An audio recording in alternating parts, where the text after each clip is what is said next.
Class 6 chapter 4 exercise 4.1। देखिए इसमें question number 1 है। क्वेश्चन नंबर 1 में आपको एक डायग्राम दिया हुआ है जिसमें आपको 5 पॉइंट्स बताने हैं। तो 5 पॉइंट्स कौन कौन से हैं इसमें? एक तो आपका पॉइंट होगा P, O, E, B और C, ये आपके 5 पॉइंट्स हैं।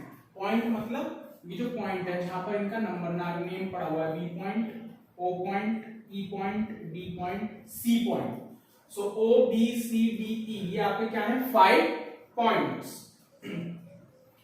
नेक्स्ट है अ लाइन, एक लाइन। तो आप लाइन लेंगे DE, क्योंकि लाइन जो होती है आपकी हमेशा 2 पॉइंट से मिलकर बनती है।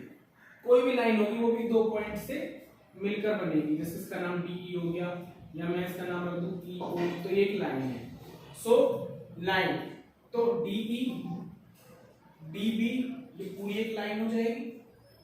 OE या फिर आप EO बोल रहे हो, या OB ये आपकी क्या है? लाइन है। अच्छा, लाइन के लिए अगर हम किसी भी चीज को लाइन शो करते हैं तो उसके ऊपर एक लाइन इस तरह ड्रॉ कर देते हैं। जैसे यहाँ पर मैंने इसके ऊपर ड्रॉ करी है। इसका मतलब क्या है कि ये एक लाइन है, DE एक लाइन है। कैसे पता लगेगा? जब आप इसके ऊपर इस तरह की एक लाइन शो करेंगे। ओके, अगर आप ये चीज शो नहीं करते तो आपके मार्क्स 101% कटेंगे। तो इसलिए इसके ऊपर लाइन जरूर शो करें। सी 4 रेज। अब देखिए रेज क्या होती है। रेज होती है जिसकी सिर्फ एक ही डायरेक्शन हो, जिसकी सिर्फ एक ही डायरेक्शन हो। मतलब एग्जाम्पल, आप एक टॉर्च लें और अगर आप टॉर्च को जलाते हैं तो टॉर्च की जो रोशनी है वो सीधी जाएगी, या आप जिधर की साइड उसको करना चाहेंगे उधर की साइड जाएगी। तो उसकी एक डायरेक्शन है टॉर्च की। एग्जाम्पल क्या है? टॉर्च। तो सपोज किसी टॉर्च है और मैं अगर इसे जलाता हूं तो जलाने के बाद यहां से रोशनी निकलकर उस सामने वाली डायरेक्शन में जाएगी। ठीक है, टॉर्च जलाने पर हमारी जो रोशनी गई वो इस तरह गई, सामने की डायरेक्शन में। ठीक है, जिसकी सिर्फ एक ही डायरेक्शन है, जिधर की तरफ हम उस टॉर्च को करेंगे उस साइड ही वो हमारी रे जाएगी। सो ये आपकी क्या हो जाएगी? रेज है। तो इसमें अगर हम रेज देखेंगे कौन कौन सी हैं, तो हमेशा रेज को मिडिल पॉइंट से स्टार्ट करते हैं इसके। तो OC, क्योंकि अगर हम देखें OC यहां पर आपका तीर है, ये एक ही डायरेक्शन में जा रही है, तो OC। इसी तरह OB, क्योंकि OB की भी डायरेक्शन एक है, ये यहां पर कोई तीर नहीं लग रहा है, क्योंकि तीर जो रहेगा, एरो का जो निशान रहेगा वो आपका एक साइड रहेगा। दोनों तरफ इस तरह कभी एरो नहीं बनता है रे में। अगर एक साइड एरो है तो आप समझ जाइए वो क्या है? रे है। तो OB, इसी तरह OD भी एक रे हो जाएगी और OE भी आपकी एक रे होगी। उसके बाद हम चलते हैं 4 लाइन सेगमेंट। तो लाइन सेगमेंट आपके होते हैं DE, OE, OC, OB और OD। और याद रखें, लाइन जब बोलेगा, ओनली लाइन बोलेगा तब आप ओनली एक लाइन ड्रॉ करेंगे।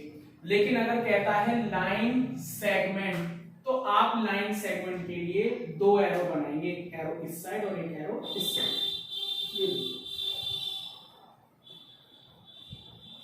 इन डबल एरोस का मतलब क्या है कि एक लाइन सेगमेंट है। अगर ओनली लाइन है तो आप खाली ऊपर लाइन ड्रॉ करेंगे, और अगर रेज है तो रेज में सिर्फ एक साइड एरो बनाएंगे। ओके, और एरो भी किस साइड बनाएंगे? जिस साइड वो जा रही होगी। जैसे O से D की तरफ जा रही है, O से D की तरफ, तो OD, तो OD की तरफ एरो। क्वेश्चन नंबर 2 है जिसमें एक ही लाइन सेगमेंट दिए, इसके पॉइंट्स दिए हैं। आपको बताना है कि आप इससे कितनी लाइंस और बना सकते हैं। सो AB, AC, AD, पहले A को B के साथ लिख लेंगे, A को C के साथ लिख लेंगे, A को D के साथ। अब B को C के साथ, B को D के साथ, अब C को D के साथ। हो गया। अब इनका अपोजिट करते हैं, B को A के साथ, C को B के साथ, B को A के साथ, C को B के साथ, D को C के साथ और C को A के साथ, इस तरह।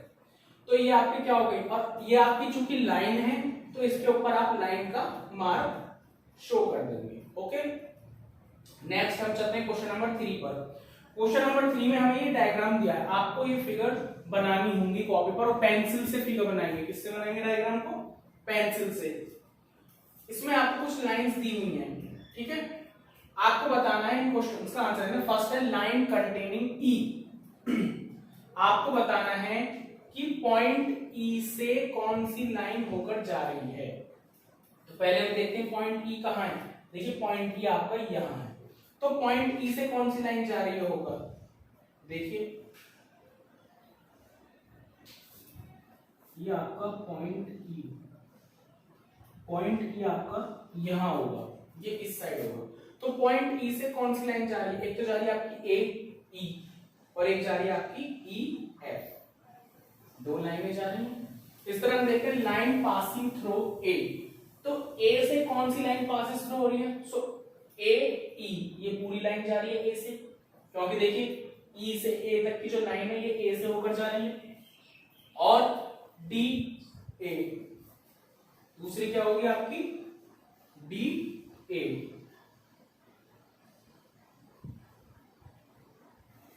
ये देखिए बी से ए तक की जो लाइन है ये भी आपकी ए पॉइंट से होकर जाएगी। नेक्स्ट हम सी पार्ट पर चलते हैं। लाइन विच ओ लाइज, ऐसी लाइन जो ओ को लाइज करते हैं, जो ओ से ही होकर जाती है। तो पहली तो होगी आपकी सी ओ, या फिर इसको हम लिख सकते हैं ओ सी ओ या ओ सी, जो आप चाहें इन दोनों में से कुछ भी लिख सकते हैं। अब आ रहा है two pair of intersect lines, two pair of intersect lines. जरा ध्यान दें, मैंने क्वेश्चन कराया तो यहाँ पर एक पॉइंट चेंज करा और यहाँ पर ये ए आएगा, तो आप लोग पूरी वीडियो को अच्छे से देखें, ठीक है, डायरेक्ट वीडियो के इसको देखकर ना उतारें कुछ भी चीज।